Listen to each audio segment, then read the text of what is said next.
Joining me today for the St Andrews Economist, Scotland's Place in the UK Summit is Ian Blackford MP, elected to serve as the Member of Parliament for Ross, Skye and Lochaber in 2015, and since 2017 the leader of his party in Westminster. Once referred to by the Speaker of the House of Commons as a fastidious Member of Parliament, Ian has been a vocal critic of the UK government's Brexit project, handling of the coronavirus crisis, and in his view, Tory contempt for Scotland. Whether it be in the chamber or remotely from his home in the beautiful island of Skye, which unfortunately he isn't there today, Ian is known for his impassioned rebuke of the Prime Minister at Prime Minister's Questions every week. But today, he's here to join us to discuss Scotland's place in the UK. We're delighted to have you joining us for the summit. Thanks for the opportunity to be with you, Ross. It's a pleasure. I want to start the discussion by turning the clock back to your early life, to trace back where the Ian Blackford we see today in the chamber and by implication, your politics developed from. You grew up in a council house in Muirhouse in Edinburgh. And as a teenager, I believe you spoke at an SNP conference. I think you were maybe 13 years old. And I believe also that your grandfathers were involved in politics with the SNP and the Labour Party. So my question is, to what extent did your upbringings, your early life experience, your family as well, influence your political awareness at such a young age? Well, thanks, Ross, but my goodness, you've done your homework, and I have to say that is pretty accurate. The one thing I would say is that although I was involved in the fringes of the SNP in my early teens, I remember the 74 election very well, and a group of us at school were very keen to help out. But I didn't join the party until 1978 when I was 17. Right. And I spoke at the SNP conference the following year on economic matters, I hasten to add as well. So there you are. that interest goes back to that time. But I guess I was lucky. You're right. My formative years were spent in a council house in Muirhouse in Edinburgh. Although in latter life, when my parents moved and they lived in Carrickmount in Edinburgh, then in Blackhall, and I went to the Royal High School, which I guess a state comprehensive school, but one where we were given, I think, a lot of opportunities to participate in life in a broad sense. And I think that's actually an important topic in itself, because I think every comprehensive school should be able to provide the quality of education that schools like the Royal High do. And we had a rector who actually was from the Isle of Skye, Farquhar McIntosh, Ken McIntosh's father, funnily enough. Wow. The previous presiding officer of the Scottish Parliament. He and I actually were in the same class together at school, interestingly enough. Wow. But no, we were encouraged to engage in debate, and I guess I had a fascination for how the world worked, Scotland's place in it, and it seemed to be natural as a teenager to join the SNP. So this has really been with me all my adult life. If I'm honest, as a teenager, I had an aspiration to be a member of Parliament, and funnily enough, probably in the context of the SNP, that would have been a popular thing to admit to. And for one reason or another, it didn't happen, and I went off and had a career. And I guess I've come into political life rather later on in my journey. And it's first and foremost, Ross, let me say, it's an immense privilege to be a member of Parliament, to represent people. And I do think there's something special about being a member of Parliament for a Highland and Island seat. You've got, obviously, we don't have urban centres, we have lots of small communities. And there's perhaps even a sense of ownership that these communities have over you. You're there to do a job for them. And of course, I've got a job to do to try and, I hope, encourage people in Scotland to complete that journey to independence. But you've also got to recognise that first and foremost, you're there as a constituency MP. Woe betide anybody that ever forgets that. You're there to represent everybody. So anyway, I'll stop there and let you carry on with your questions. That was very, very interesting. I suppose the natural question for me to ask next is, was it the same sort of time that the matter of independence crossed your mind? Was it always a burning desire for you? Did it always make sense for you, or did it take you some time to think it through? Was there ever any doubts? I guess your political thought does evolve over time. We all change, and your perceptions of the world in your own locality, and I think hopefully your ability to receive an education and to be able to consider things on a careful basis. But I guess I had, if I'm honest, as a teenager, I had a kind of an instinctive desire to see Scotland as an independent country. I did articulate that based on what I saw as the the socio-economic reasons as to why Scotland should be independent, but you perhaps put your arguments across in a slightly different way than you would have done when you were growing up. But I think the basic core principles and ideas that I had are very much there. And I'm proud that the SNP has really been able to demonstrate that it's a civic nationalist party. And I would argue that I always did that. I always took a particular interest in international affairs. And that's actually something that I hold to be very dear to the role that the third party must play at Westminster. I think you've got an opportunity to shine a light on what's happening in the world, particularly when it comes to human rights. And I'm obviously thinking at the moment about the Uyghurs as an example. The Rohingyas would be, I mean, there are many situations you could raise, but I think to be able to use your time when you have a voice to speak up for those around the world that are in need of assistance is really, really important, Ross. And although I would describe myself as someone that wants to see Scotland as an independent country, I do that based on a desire to see us doing what we can as a small country to be a force for good on the international stage. I think just to take it back, I mean, that's all very interesting. And back to I want to talk a little bit about devolution, if that's okay.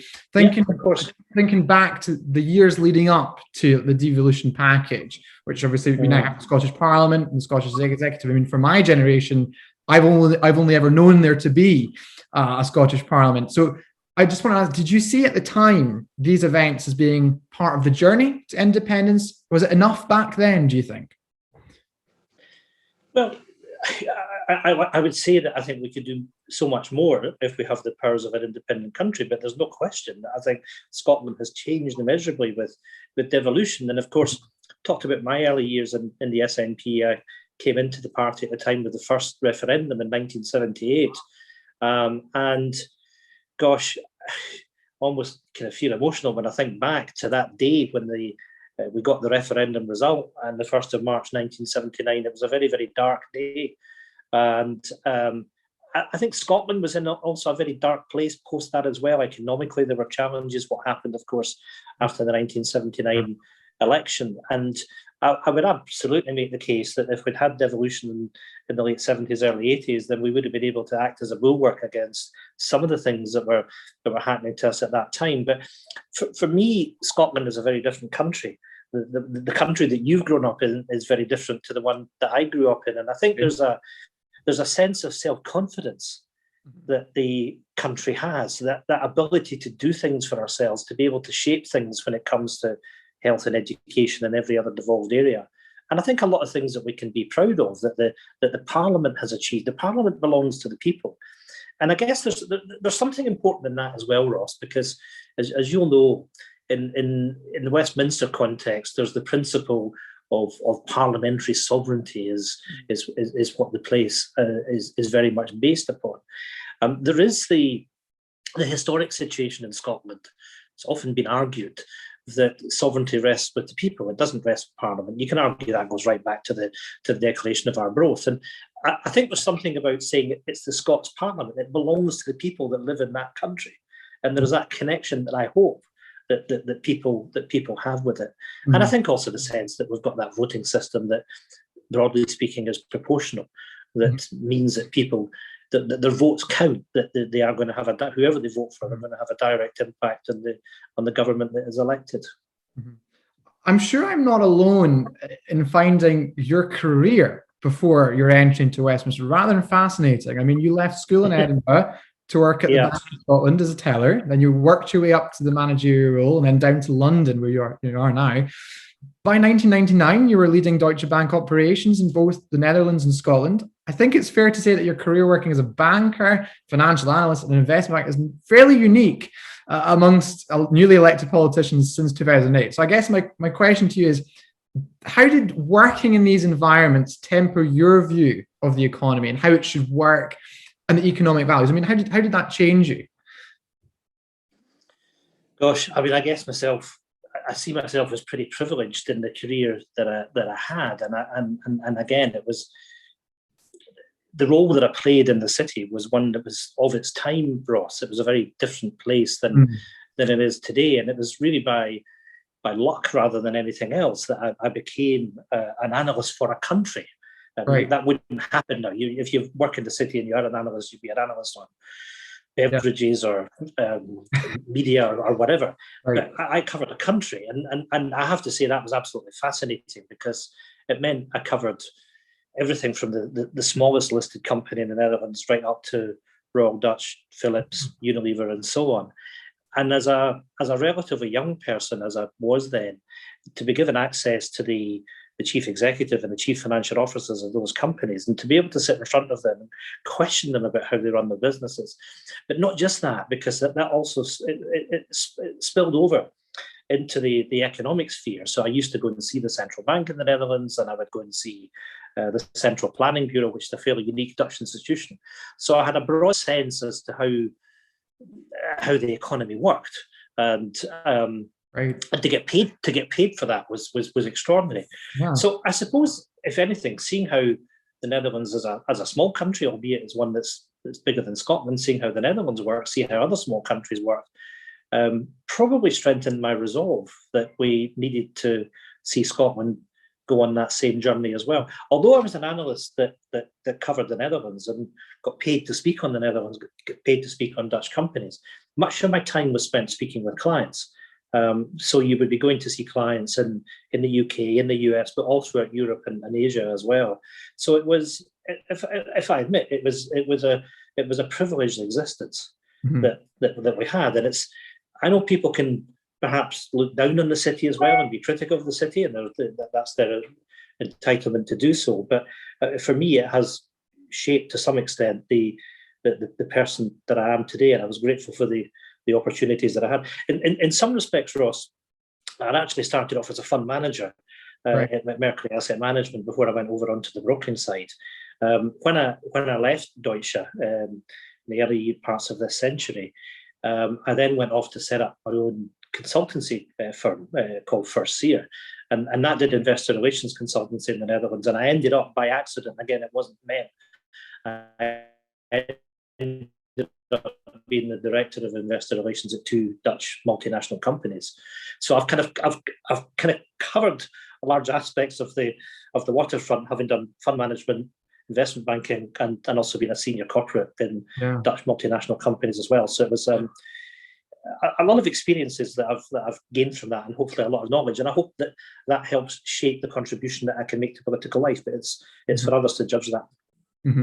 Let's move a little bit on then to more recent times. The UK's vote to leave the EU in 2016 brought independence certainly back to the centre of Scottish political discourse. It's been one of the major issues during your time, in Westminster.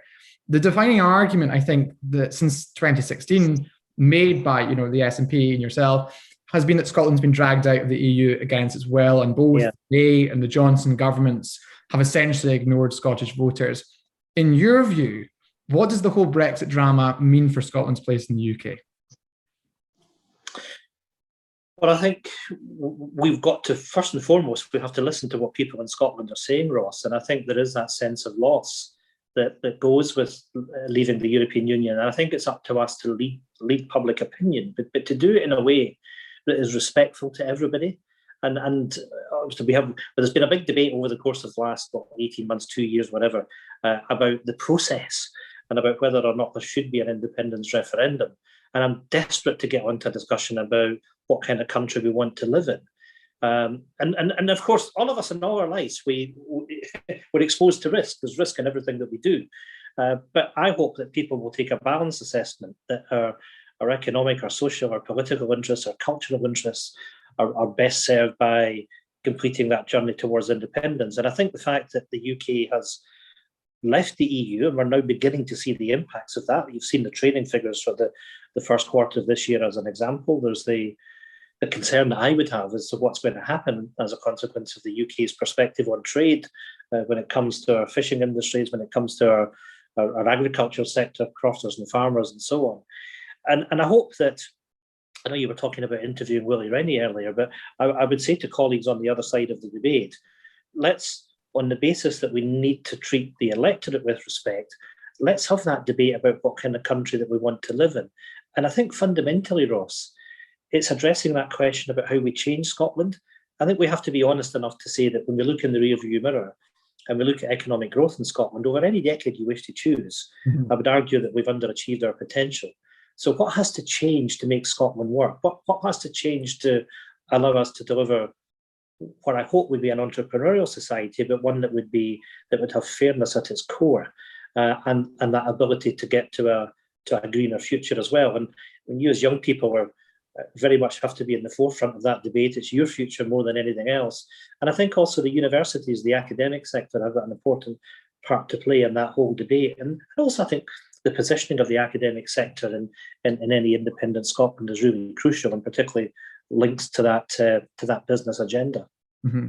Let me push you on one thing. So there's a significant group, I think, of independent supporters who are supportive of Brexit, and to them rejoining the EU would be independence in name only.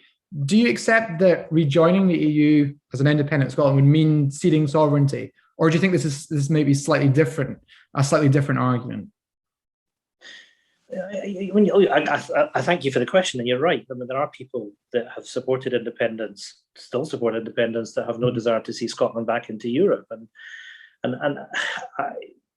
I'm never going to be dismissive of the argument that they make. And I think it's up to us, to have that debate about how best do we achieve what we want for Scotland? How do we achieve the delivery of that successful economy? And I think, in essence, if we're not in the single market and the customs union, it becomes altogether more difficult to do that. And also in terms of making Scotland a destination for investment, it's really critical that we're able to take these steps. But I mean, you raise a very good question on terms of pooling of sovereignty, and the answer is yes, of course. Yes, we are pooling sovereignty. That's the whole point about what the EU is there for.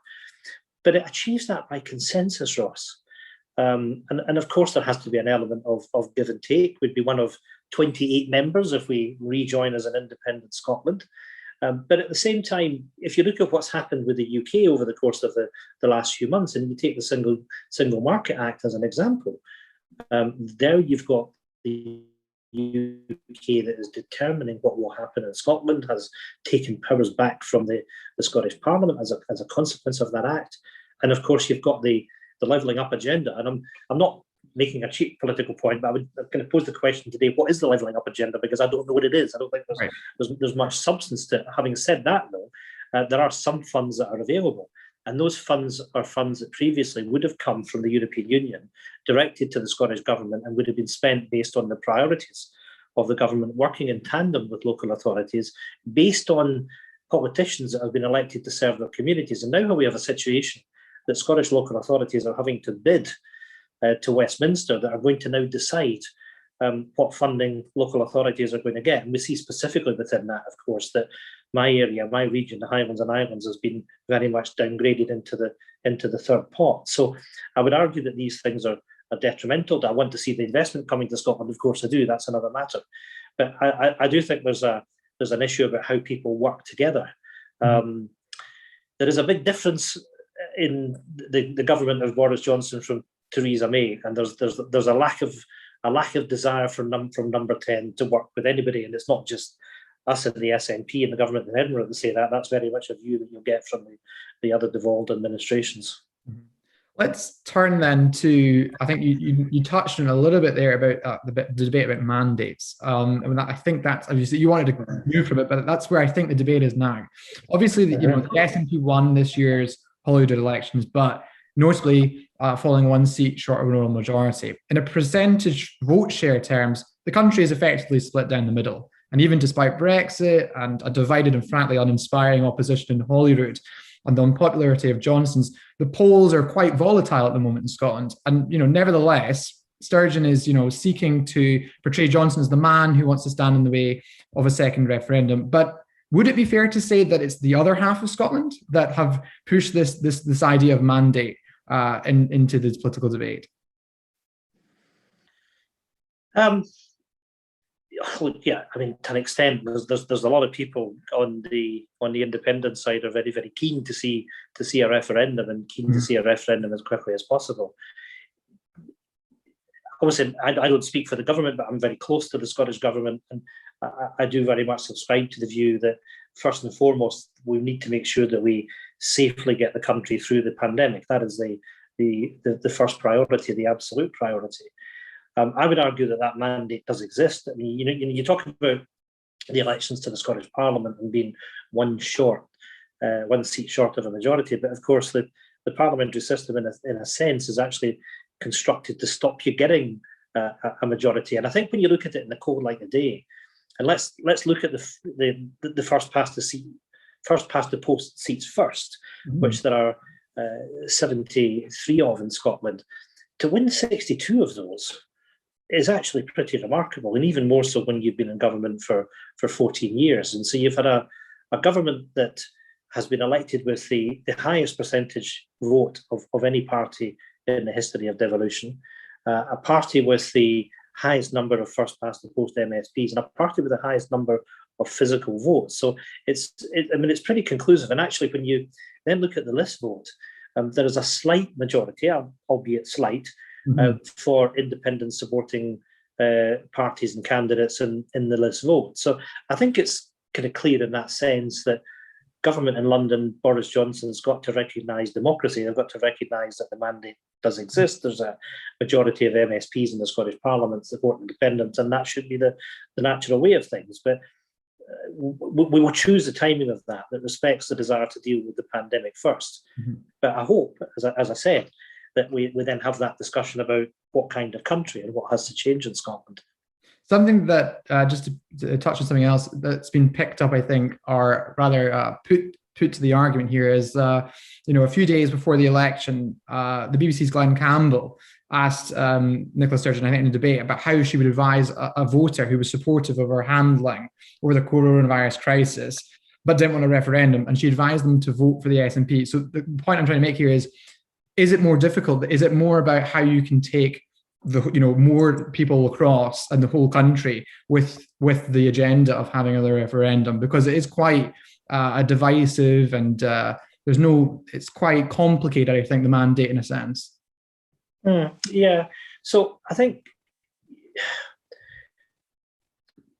the issue, I suppose, that I've highlighted myself about the government concentrating on its programme, and I think that's important. I think we've got to demonstrate to everybody, or as many people as we can, that the government is competent. And I have to say, I think the changes that have taken place at ministerial cabinet secretary level on balance are pretty positive. But we've got to demonstrate really across the whole suite of devolved policies that we can deliver for people. And I think that in itself could be instrumental in terms of people then making a judgment as to whether or not they support Scotland becoming an independent country. And the second bit of that argument is then you get onto the discussion about what kind of country that I talked about. When you've used the word divisive, I'm not having a pop at you, by the way, Ross, because many people do that. And I've got a desire to make sure that any independent referendum is not that. It is that opportunity for us to have that debate. And I would appeal to everybody on all sides of this to make sure that they allow the expression of all opinions in this. It's not a question about somebody being right and somebody being wrong. Let's take this as the opportunity to have that debate.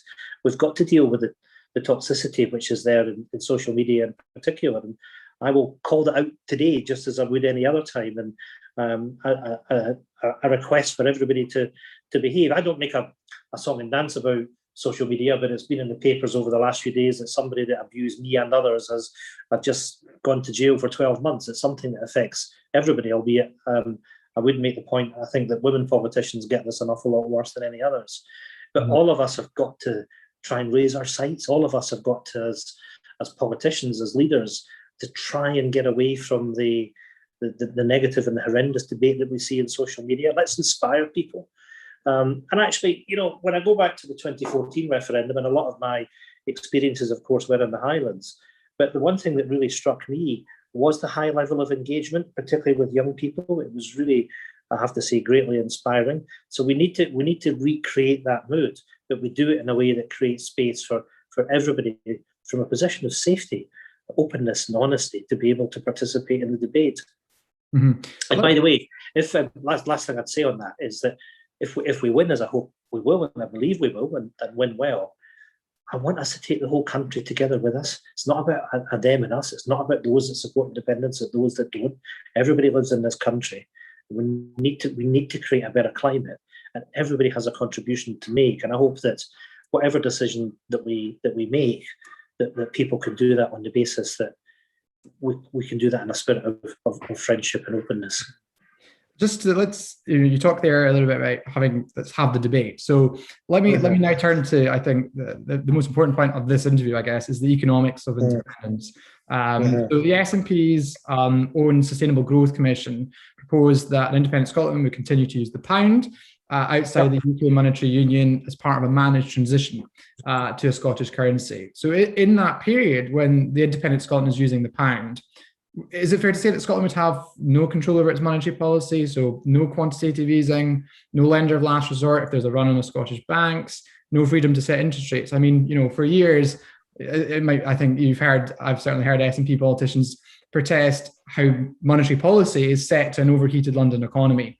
So for an unspecified period of time, is it fair to say that Scotland would have devolve max in all but name? I think life is all about the art of the possible, isn't it? And it's all about the compromises that you have to make, Ross. And I suppose, let me put it in the context of everything that's happened over the last 10 years. I mean, as you said, monetary policy has been, well, you could argue the reasons why monetary policy has worked the way that it has, but on balance, there's been very good reasons as to why we've had the quantitative easing. My criticism in the UK is there's been a lack of balance to that, insofar as we haven't had an interlining between monetary policy and fiscal policy. And so if you look at the outcomes in the UK compared to the US, for example, over the course of the last 10-year period, GDP growth in the US is about 10% higher than it has been in the UK. And I think the main reason for that is because we haven't had that interaction between that monetary policy and the fiscal policy. So we didn't get the fiscal stimulus the way that they had in the US. Yes, of course, we've had the impact on asset pricing that's happened in many parts of the Western world. So yes, I accept on the road that we're going down that we don't have monetary independence. There's a very important but, and that is that we do have that ability to reshape the Scottish economy, to create the architecture that very much has that focus on sustainable growth. And of course, over time, the currency position from a position of strength can therefore be addressed. But one of the things I think is interesting, there's a chap based in The Hague called David Skilling, who's an economist, runs his own consultancy. He's done a lot of work in the past, for example, with the New Zealand government. I would argue that David probably is the leading expert on small countries in the world. And it's interesting when you look at the experience with small countries in Europe over the last 10-year period. And the way that he has characterized them, he's characterized small countries as those with a population base of less than 10 million. And if you do the analysis over the last 10-year period, the compound growth of European small countries has been 3%. The compound growth of European large countries is 1.3%. I would argue that there aren't the economies of scale that you would expect with large countries, perhaps with the exception of defence and one or two areas like that. And so there are opportunities if you do the right things, and these things don't happen by themselves. But if you do the right things, then you can accelerate economic growth. And you can really make a difference in terms of creating the climate that leads to investment, that leads to growth and productivity. And these things, I mean, of course, currency is important. But at the end of the day, what I want to do is to be able to change the Scottish economy. And if I have the control over the fiscal levers, then to a large extent, I can do that. And on the basis of delivering that success, then you can execute the choices that you have in monetary policy on the basis of being able to achieve credibility. So it's an issue of timing and how you do that, Ross, more than it is anything else. Let me put this to you. So as we've just been talking about, you would have the pound percent right, and then we'd hopefully move to your own currency. One of the tests that the commission set out was about ensuring the budget deficit is in an ordinary place to fulfil the EU Fiscal Stability Pact. An independent Scotland would have quite a significant budget deficit, probably above international norms, which the Commission recognised would need to get down to about 3%. And I mean, the IFS concluded, and I quote, that austerity would be extended under the Commission's proposal. You talk about there about having control over fiscal policy, but would it still be restricted if you're trying to join the EU? Well, look, I think there's different things, and of course, life is very different today from what it is when Andrew and his colleagues wrote that report. Right. And I think there is much more of a recognition that you need to have an investment-led recovery. You need to have an equivalent of the Marshall Aid Plan in the post-Second World War period. And it has to be very much infrastructure-led. And we need to make sure that we're prioritising the growth sectors for the future as well. None of this is, I'm not for 1 minute arguing, Ross, that any of this is easy, and it's going to be achieved overnight. And of course, do I agree with Andrew from a principal point of view that you want to get to a budget deficit of no greater than 3%, then the answer to that question would be yes. But remember, that's not an issue of a requirement for membership of the EU. It's a requirement for membership of the euro, which is a slightly different thing. But many economies are going to be faced with a challenge, and over a number of years transitioning to a sustainable economy and sustainable finances. But it is going to take some time. But if we do the kind of things that I'm talking about, and we're able to accelerate economic growth in Scotland, and I'm not suggesting that we get to the best-in-class rates of small countries overnight. This will take some time, but nonetheless, that acceleration of economic growth would, in quite a marked way, have quite a material impact on the national accounts. Mm-hmm, mm-hmm.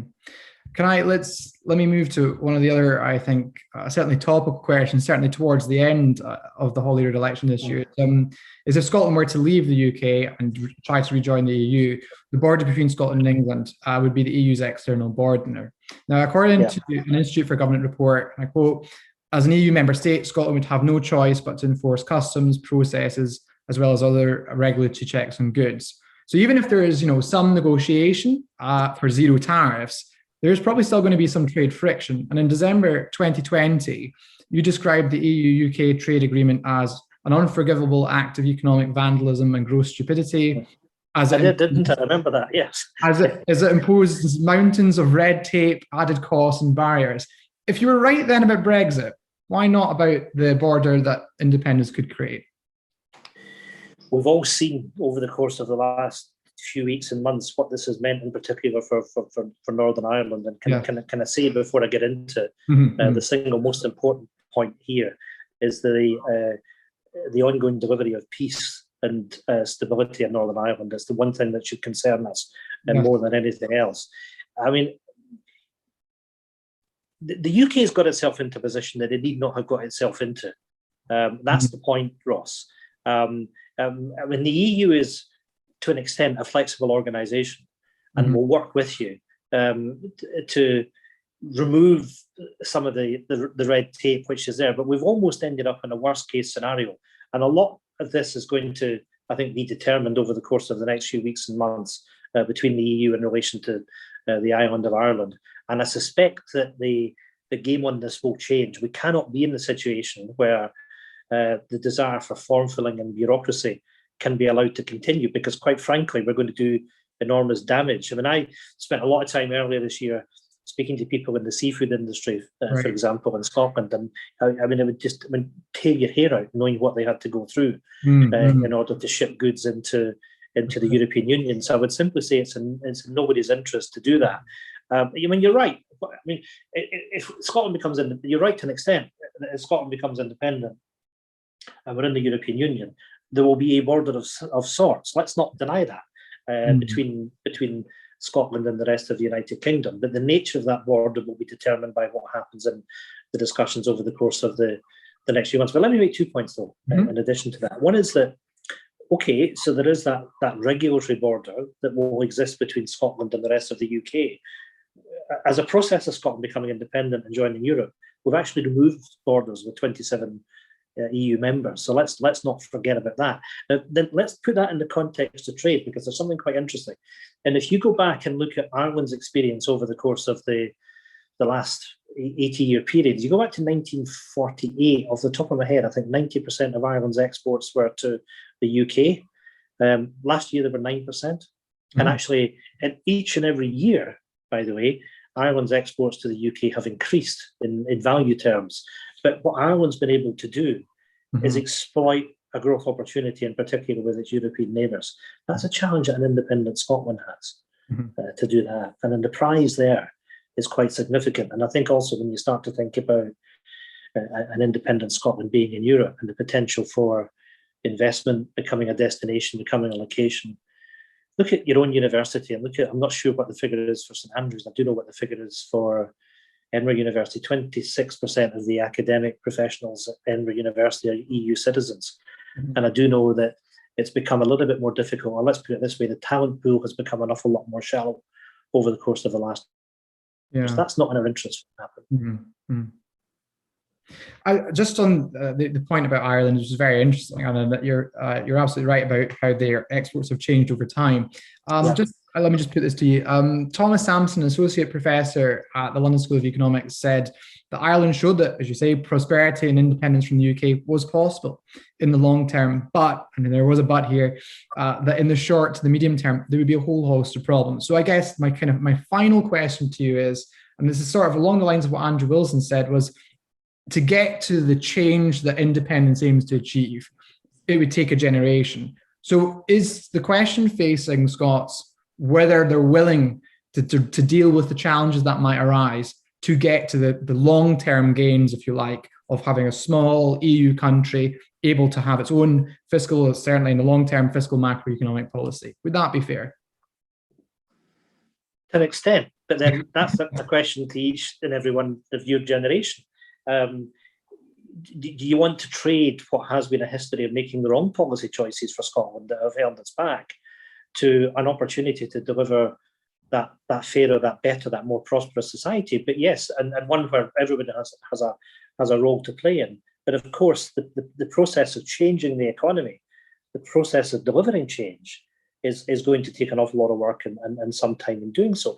But there's an important point within that as well, though, Ross, because when you talked about deficit, you didn't talk about debt, but let's talk about debt and deficit, because actually you go back to the comments that were made by the Chief Secretary to the Treasury in the 2014 referendum, Danny Alexander, that the debt belonged to the UK. Now, don't misunderstand me. I'm not suggesting for 1 minute that Scotland's going to walk away from its debt obligations. That's not what I'm suggesting. It would be a different kettle of fish. Yeah, I'm not. Yeah, but however, there's an important point.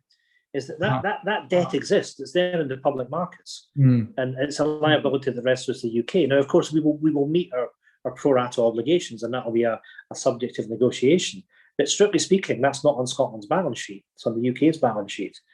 So there's an important point of transition that will allow us to develop the economy without a balance sheet that perhaps constrains us in terms of getting to what has to be a better destination. Ian Blackford, thank you very much for joining us. That does it for us here. The summit continues on Friday with the Scottish Conservative Chief Whip in Holyrood, Stephen Kerr.